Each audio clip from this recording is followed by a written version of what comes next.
बिस्मिल्लाहिर्रहमानिर्रहीम। अस्सलाम वालेकुम। मेरा शौहर मेरी अम्मी की बहुत खिदमत करता। अम्मी भी हर छोटा मोटा काम करने के लिए मेरे शौहर को फ़ोन कर देती। एक दिन मैं अम्मी की तरफ थी तो मैंने अम्मी को कहा कि मैं अपनी दोस्त से मिलने जा रही हूँ, रात तक वापस आ जाऊँगी। दोस्त को अर्जेंट काम पड़ गया है और मुझे घर वापस आना पड़ा।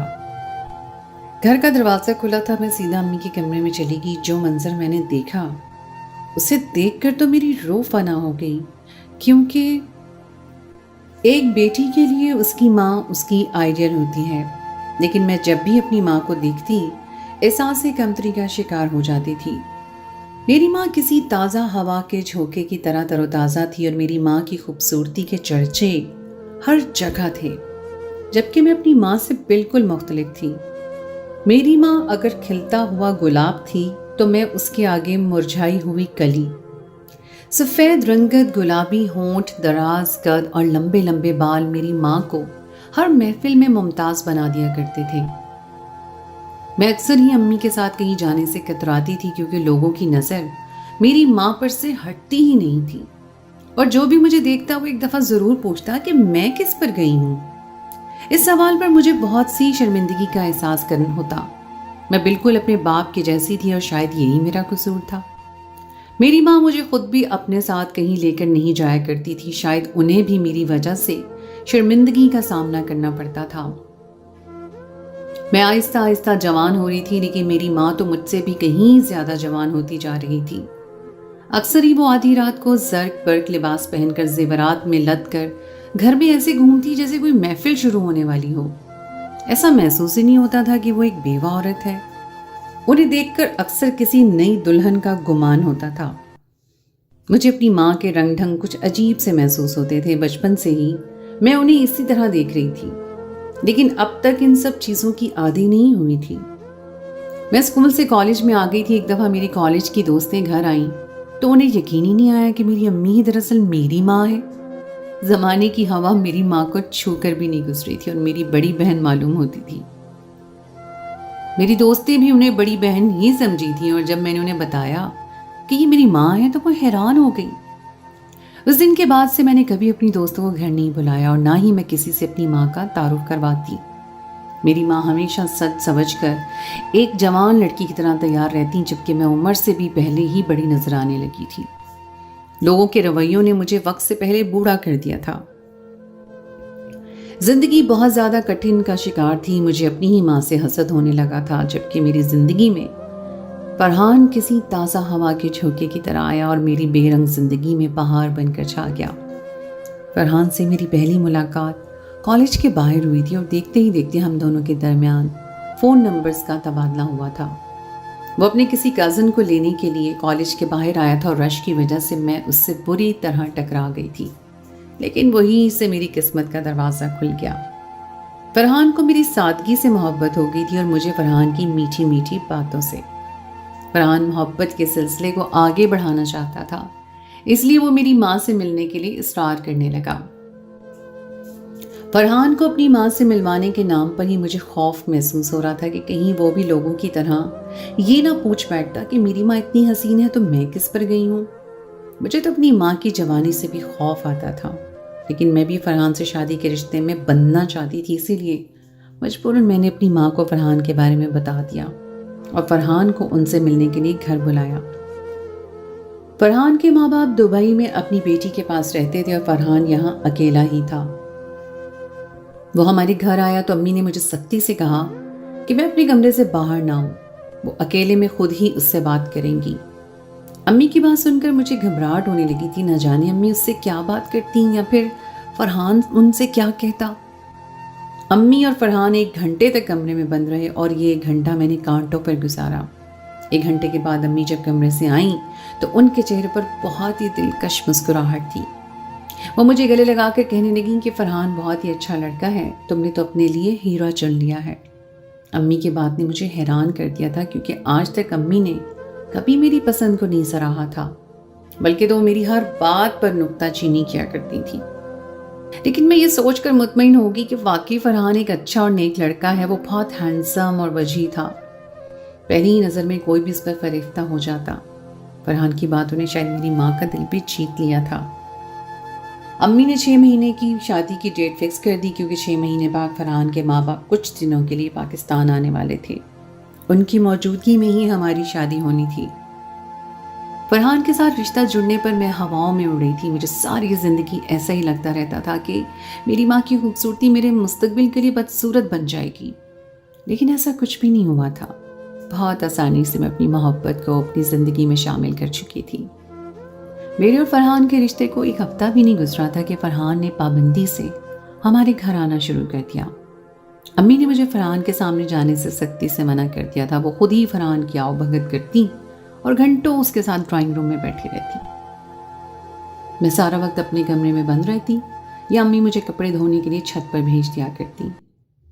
کبھی کبھی تو مجھے بہت ہی عجیب لگتا کہ امی مجھے فرحان کے سامنے بھی نہیں آنے دیتی اور خود سے گھنٹوں باتیں کرتی ہیں۔ لیکن دھیرے دھیرے میں یہ سوچنے لگی تھی کہ امی کی زندگی میں بیٹے کی کمی تھی، وہ شاید فرحان نے پورا کر دی ہے۔ مجھ سے کہیں زیادہ امی کو فرحان کی پسند ناپسند کا خیال تھا۔ کبھی کبھی تو میں حیران رہ جاتی کہ امی کو کیسے فرحان کی ہر بات پتہ چل جاتی ہے۔ فرحان ہمارے گھر کے چھوٹے بڑے کام بھی نپٹا دیا کرتا تھا۔ ہماری شادی کی ساری شاپنگ بھی امی نے فرحان کے ساتھ جا کر کی۔ امی ایسے تیار ہو کر فرحان کے ساتھ شاپنگ پر جاتی جیسے میری نہیں بلکہ ان کی شادی ہو۔ وہ دن بدن مزید جوان ہو رہی تھی۔ جب شادی کا وقت آیا تو فرحان نے امی سے کہا کہ وہ بھی ہمارے ساتھ ہی چلیں، اکیلے گھر میں کیسے رہیں گی، لیکن امی نے یہ کہہ کر انکار کر دیا کہ تم لوگ خود مجھ سے ملنے کے لیے آتے رہنا۔ امی نے فرحان کو گلے سے لگا لیا تھا اور روزانہ آنے کی تاکید کی تھی۔ شادی کے بعد بھی فرحان نے پہلے کی طرح ہی امی کا خیال رکھا اور امی بھی گھر کے چھوٹے بڑے سارے کاموں کے لیے انہیں ہی فون کرتی۔ اکثر ہی فرحان مجھے بنا بتائے امی کے گھر کا چکر لگا کر آیا جایا کرتے تھے اور اسی بات پر مجھے غصہ آتا تھا۔ میں فرحان سے کہتی کہ مجھے بھی اپنے ساتھ لے جایا کریں، لیکن وہ خود جا کر آ جاتے اور واپس آنے کے بعد مجھے بتاتے، یا تو کبھی کبھار مجھے کسی اور طرح سے پتہ چلتا کہ وہ امی کے ساتھ تھے۔ جب کبھی بھی میں ان کے ساتھ جاتی تو امی ان کے آگے پیچھے رہتی۔ امی نے فرحان کو پلکوں پر بٹھا رکھا تھا، لیکن میرے ساتھ ان کا رویہ اب بھی پہلے کی طرح تھا۔ چھوٹی سے چھوٹی بات پر وہ مجھے ڈانٹ دیتی اور مجھے باورچی خانے میں بھیج کر خود اکیلے فرحان کے ساتھ ڈرائنگ روم میں بیٹھی رہتی۔ ایک رات فرحان واش روم میں تھے اور ان کا موبائل زور شور سے بج رہا تھا۔ گہری نیند سے میری آنکھ کھلی۔ مجھے شدید غصہ آ رہا تھا۔ رات کے 12 بجے پتہ نہیں کون اس طرح بار بار فرحان کو فون کر رہا تھا۔ میں نے بڑی مشکل سے کروٹ بدلی اور فرحان کے تکیے پر پڑے موبائل کو اٹھایا تو یہ دیکھ کر حیران رہ گئی کہ اتنی رات کہیں میری ماں میرے شوہر کو فون کر رہی تھی۔ میں نے سائڈ ٹیبل پر پڑا فون دیکھا جو بالکل خاموش پڑا تھا۔ امی نے مجھے فون نہ کر کے فرحان کو فون کیوں کیا تھا؟ میں گھبرا کر اٹھ بیٹھی تھی۔ میں نے جیسے ہی فون اٹھایا تو میری آواز سن کر دوسری طرف خاموشی چھا گئی۔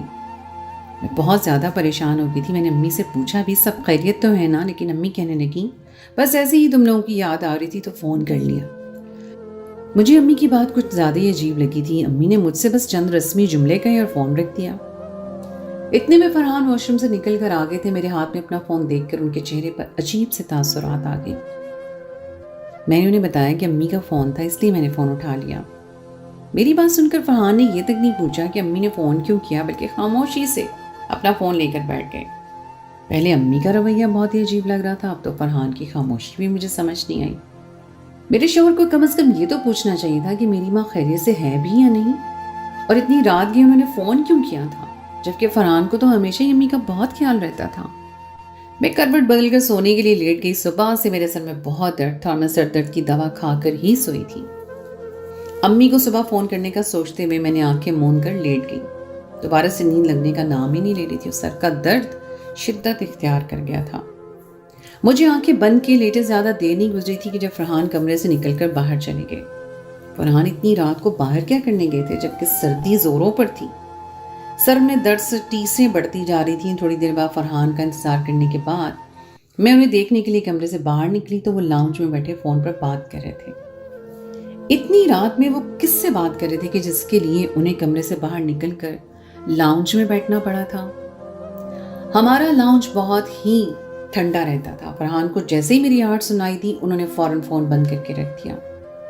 آپ یہاں اتنی سردی میں بیٹھ کر کس سے بات کر رہے تھے؟ فرحان نے اچانک فون بند کرنے پر میرے اندر جو تجسس پیدا ہوا تھا میں نے پوچھ لیا، تم اتنی رات کو کمرے سے باہر نکل کر کیوں آئی ہو؟ تمہاری ویسے بھی طبیعت ٹھیک نہیں ہے۔ میں اتنی رات کو کس سے بات کروں؟ آفس کے ایک دوست کا فون تھا۔ فرحان الٹا مجھ پر غصہ ہونے لگے اور میرا ہاتھ پکڑ کر کمرے میں لے آئے۔ فرحان نے مجھے اپنے برابر میں لٹایا اور خود اپنے ہاتھوں سے میرا سر دبانے لگے۔ تھوڑی دیر میں مجھے نیند آ گئی اور صبح ہی آنکھ کھلی۔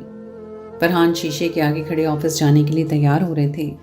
مجھے اٹھتا دیکھ کر کہنے لگے کہ بیگم صاحبہ آپ نے اتنی دیر لگا دی ہے، میں بہت زیادہ لیٹ ہو گیا ہوں، اب جلدی ناشتہ دیں۔ فرحان نے بہت محبت سے میرے گلے میں اپنی بہاؤں کا ہار ڈالا تو میں مسکرا اٹھی۔ میں نے سوچا کہ فرحان کو آفس بھیجنے کے بعد امی کو فون کر کے ان کی خیریت پوچھتی ہوں۔ رات کے پتہ نہیں امی نے کیوں فون کیا تھا۔ مجھے ان سے لاکھ اختلاف صحیح، لیکن وہ تھی تو میری ہی ماں نا، جنہوں نے میرے باپ کے مرنے کے بعد مجھے اکیلے پال پوس کر بڑا کیا تھا۔ تھوڑی ہی دیر میں فرحان آفس کے لیے نکل گئے اور میں نے گھر کے چھوٹے موٹے کام نپٹا کر تھوڑی ہی دیر میں امی کو فون لگایا تھا۔ امی کی خیر خیریت پوچھتے ہوئے اچانک ہی مجھے فرحان کی آواز سنائی دی۔ میں نے حیرت سے ادھر ادھر دیکھا تو مجھے احساس ہوا کہ یہ آواز تو فون میں سے ہی آئی ہے۔ فرحان امی کے پیچھے سے کچھ کہہ رہے تھے۔ میں نے گھڑی میں دیکھا تو گھڑی 10 بجا رہی تھی۔ فرحان کو تو اس وقت آفس میں ہونا چاہیے تھا، پھر وہ امی کے گھر کیا کر رہے تھے؟ میں نے حیرت سے امی سے پوچھا کہ فرحان وہاں کیا کر رہے ہیں؟ امی کہنے لگی کہ ایسے ہی جاتے جاتے مجھے سلام کرنے کے لیے آ گیا ہے۔ فرحان کے آفس کا راستہ تو امی کے گھر سے ہٹ کر تھا، پھر فرحان صرف سلام کرنے امی کے گھر کیسے جا سکتے تھے؟ امی کی بات سن کر میں خاموش ہو گئی تھی۔ امی کہنے لگی کہ وہ فرحان کے لیے چائے بنانے جا رہی ہیں اور مجھ سے بعد میں بات کریں گی۔ میں نے اللہ حافظ کہہ کر فون رکھ دیا، لیکن میرا سارا دماغ فرحان پر اٹک گیا تھا۔ رات میں انہوں نے یہ تک نہیں پوچھا تھا کہ امی نے فون کیوں کیا اور وہ سلام کرنے پہنچ گئے، جبکہ انہیں آفس سے بہت دیر ہو رہی تھی۔ اگر انہیں جانا ہی تھا تو مجھے بتا دیتے، میں بھی امی سے ملنے ان کے ساتھ چلی جاتی۔ مجھے دل ہی دل میں فرحان پر غصہ آنے لگا۔ غصے میں نے اپنا کچھ سامان پیک کیا اور سوچ لیا کہ اب میں 2 دن کے لیے امی کے گھر رہنے کے لیے جاؤں گی۔ اگر فرحان مجھے چھوڑ کر بنا بتائے میری امی سے ملنے کے لیے جا سکتے ہیں تو میں بھی ان کے گھر 2 دن کے لیے رہنے جا سکتی ہوں۔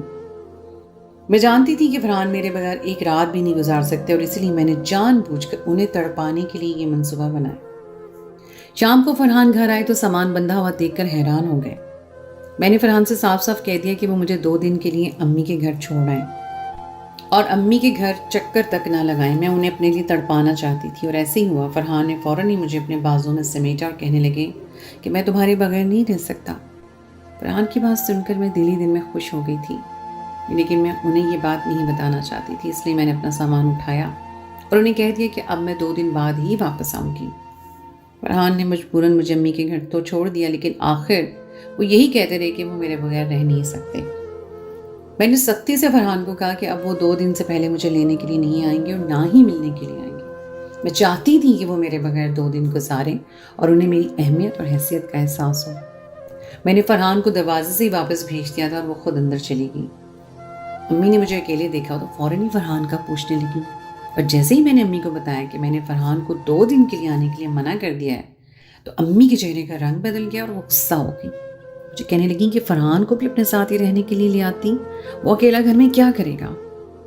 امی کا رویہ مجھے کچھ زیادہ عجیب لگ رہا تھا۔ انہیں میرے آنے کی خوشی بالکل نہیں تھی، لیکن فرحان کے نہ آنے کا دکھ بہت زیادہ تھا۔ رات ہوتے ہی امی اپنے کمرے میں بند ہو گئی اور میں اپنے کمرے میں بستر پر لیٹی کروٹیں بدلنے لگی۔ میرا یہاں بالکل بھی دل نہیں لگ رہا تھا اور مجھے خود بھی فرحان کی بہت یاد آ رہی تھی۔ میں فرحان کو اپنی جدائی سے تڑپانا چاہتی تھی، لیکن اب میں خود تڑپ رہی تھی۔ اگلی صبح امی کا رویہ بہت ہی سرد تھا۔ وہ خاموشی سے گھر کے کاموں میں مصروف تھیں۔ کچھ دیر میں ان سے باتیں کرتی رہی، لیکن ان کی طرف سے خاطر خواہ جواب نہ ملے تو میں نے اپنی دوست کے گھر جانے کا پروگرام بنا لیا۔ بہت دنوں سے میں اپنی کالج کی دوست سے بھی نہیں ملی تھی۔ اس کی شادی کے دن بھی قریب آ رہے تھے، اس لیے میں نے سوچا کہ آج ایک دن اس کے ساتھ گزارتی ہوں۔ امی کو اپنی دوست کے گھر پورا دن گزارنے کا بتا کر میں گھر سے نکل گئی، لیکن قسمت میں ہمارا ملنا نہیں لکھا تھا۔ وہاں جا کر پتہ چلا کہ مہک کی پھپھو نے شادی سے پہلے اسے 2 دن رہنے کے لیے اپنے گھر بلایا ہوا ہے اور وہ وہیں گئی ہوئی ہے۔ مہک سے ملے بغیر ہی 1 گھنٹے کے اندر ہی میں گھر لوٹ آئی۔ گھر کا دروازہ لاک نہیں تھا، اس لیے میں آرام سے اندر داخل ہو گئی۔ امی مجھے گھر میں کہیں نظر نہ آئی تو میں ان کے کمرے کی طرف بڑھ گئی، لیکن کمرے کے اندر کے منظر نے تو میرے ہوش اڑا دیے۔ میں سوچ بھی نہیں سکتی تھی کہ میرا شوہر اس وقت میری ماں کے کمرے میں موجود ہوگا۔ मेरी माँ बिस्तर पर लेटी हुई थी और फरहान उनके पास बिस्तर पर ही बैठे हुए थे। मेरी माँ ने फरहान के हाथों को अपने हाथों में पकड़ रखा था और फरहान से कह रही थी कि ख्याल रखना ये बात कभी भी ज़ारा को पता न चले कि तुम उसके पीठ पीछे मेरे घर क्यों आते हो। ज़ारा को कभी भी इस बारे में कुछ नहीं पता चलना चाहिए। फरहान कह रही थी कि आप बिल्कुल बेफिक्र रहें, ज़ारा को आज तक कुछ नहीं पता चला और ना ही आइंदा कुछ पता चलेगा। आज जब भी खुद को तन्हा महसूस करें मुझे बुला लिया करें, मैं फौरन चला आऊँगा। फरहान की बातों ने मेरे कदमों तले से ज़मीन खींच ली। मेरा शौहर मेरी माँ की तन्हाई को दूर करने की बात कर रहा था। वो आज भी यहाँ मेरे लिए नहीं बल्कि मेरी माँ के लिए आया था। मेरी माँ जानती थी कि मैं शाम को घर लौटूंगी, इसीलिए उसने फरहान को फ़ोन करके बुलाया था। वो दोनों मेरे पीछे ये सब क्या कर रहे थे? मैंने एक नज़र बिस्तर पर लेटी अपनी माँ पर डाली जो जवानी के जोबन ठा रही थी। अचानक ही मेरी माँ की नज़र मुझ पर पड़ी। वो बिस्तर से उठ बैठी और फरहान ने भी चौंक कर मेरी तरफ देखा। उन दोनों के वहमो गुमान में भी नहीं था कि मैं इतनी जल्दी घर लौट आऊंगी। मैं मरे मरे कदमों से कमरे में दाखिल हुई और एक नफरत भरी निगाह अपनी माँ के खूबसूरत चेहरे पर डाली। मैं समझती थी कि मेरी माँ की खूबसूरती मेरे मुस्तकबिल पर असरअंदाज नहीं हुई है, लेकिन सच तो ये था कि मेरी माँ ने अपनी खूबसूरती से मेरी जिंदगी के सारे रंग नोच लिए थे। मेरी माँ तो मेरे ही शौहर को अपने जाल में फंस चुकी थी। इससे पहले कि मेरी माँ कुछ कहती, मैंने फरहान को गिरेबान से पकड़ा और उससे पूछा कि उसने मेरे साथ इतना बड़ा धोखा क्यों किया। मैं तो फरहान के लिए जान देती थी, लेकिन उसने तो मेरी जान ही निकाल दी थी। आपको जरा भी शर्म नहीं आई अपने दामाद के साथ? आपने अपनी तन्हाई को दूर करने का इंतजाम कर लिया। मैं आज तक यही सोचती रही कि आखिर मेरे शौहर से आपको इससे कितने काम पड़ते हैं, लेकिन आज मुझे समझ आया कि क्यों आप बार बार मेरे शौहर को अपने घर बुलाया करती थी।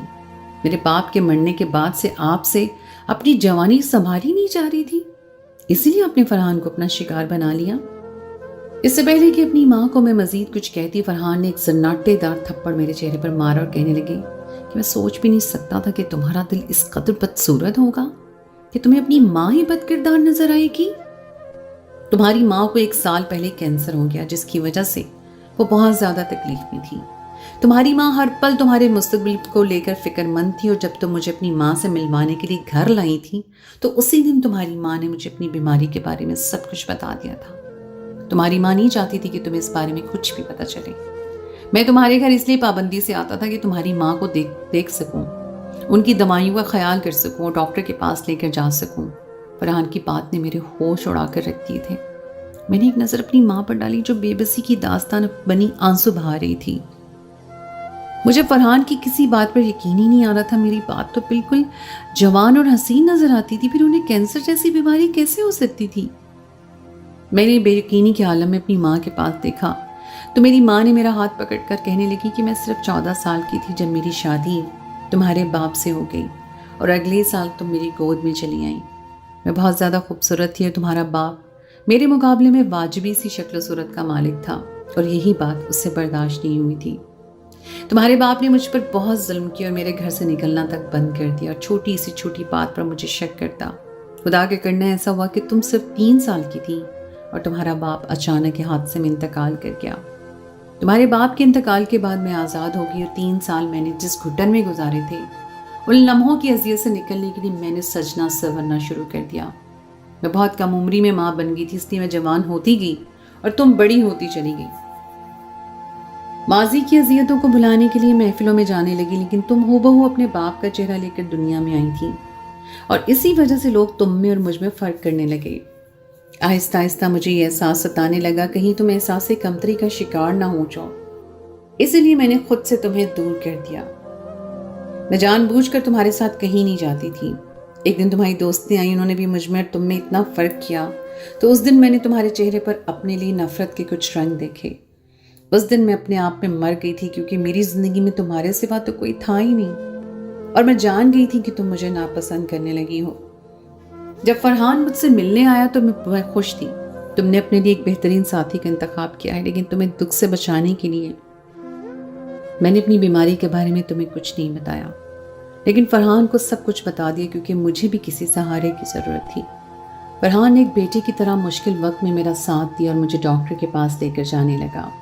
उस रात भी मैंने फरहान को इसीलिए फ़ोन किया था क्योंकि मेरी तबीयत बहुत ज़्यादा ख़राब हो रही थी, लेकिन फ़ोन तुमने उठाया तो मैं कुछ कह ना सकी। थोड़ी देर बाद फरहान ने खुद मुझे फ़ोन कर लिया और जब उसे मेरी तबीयत का पता चला तो अगली सुबह वो दफ्तर जाने के बजाय मेरे घर चला आया।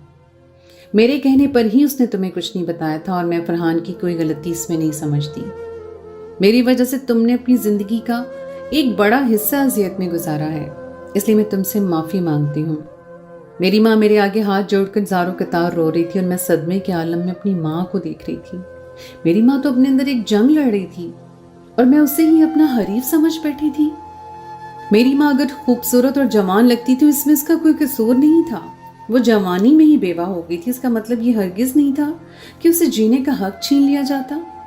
वो अपनी खुशी के लिए तैयार होती थी और मैं हमेशा इस बात का गलत मतलब निकालती रही।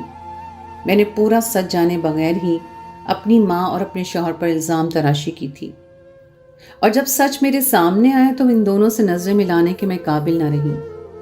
मैंने अपनी माँ को सीने से लगाया था और अपनी तमाम तर गलतियों के लिए माफ़ी मांग ली थी। फरहान ने भी मुझे गले लगाकर यकीन दिलाया था कि वो मेरी माँ के इलाज के लिए हर हद तक जाएंगे। मैं उन खुश नसीब लोगों में से थी जिन्हें फरहान जैसे मुखलिस साथी नसीब होते हैं। इस बात का सही तरह से अंदाज़ा मुझे आज हुआ था। मेरी माँ कैंसर के पहले स्टेज पर थी और इसका इलाज भी मुमकिन था। मैंने जाए नमाज बिछाकर खुदा से दुआ की थी कि वो मुझसे मेरी माँ को कभी जुदा ना करे। अपनी माँ की छोटी मोटी डांट को अपनी जिंदगी का अनमोल तोहफा जानिए, क्योंकि जब यही माँ मर जाती है तो उसकी छोटी मोटी डांट ही हमेशा याद आती है। अपनी माँ का ख्याल रखिए और उन्हें हमेशा इज्जत की निगाह से देखिए। हर माँ अपने सीने में एक तूफान छुपाए रखती है जिसे वो अपनी औलाद के सामने कभी अयान नहीं होने देती कि कहीं उसकी औलाद उसका दुख जानकर गमगीन ना हो जाए। दिल में ज़माने भर की तकलीफ रखकर भी जिसके चेहरे पर मुस्कुराहट रहती है वो बस माँ ही होती है। तो दोस्तों, ये थी मेरी आज की कहानी। उम्मीद है आपको आज की कहानी पसंद आई होगी। कहानी अच्छी लगे तो उसे लाइक ज़रूर कीजिए, अपने दोस्तों के साथ शेयर कीजिए, और अगर आपने अभी तक मेरे चैनल को सब्सक्राइब नहीं किया तो उसको फ़ौरन कर लीजिए। साथ ही लगे बेल के बटन को भी प्रेस कर दें ताकि आपको मेरी आइंदा आने वाली कहानी का नोटिफिकेशन बर वक्त मिल सके। अगली कहानी तक के लिए मुझे दीजिए इजाज़त। खुदाए पैमान।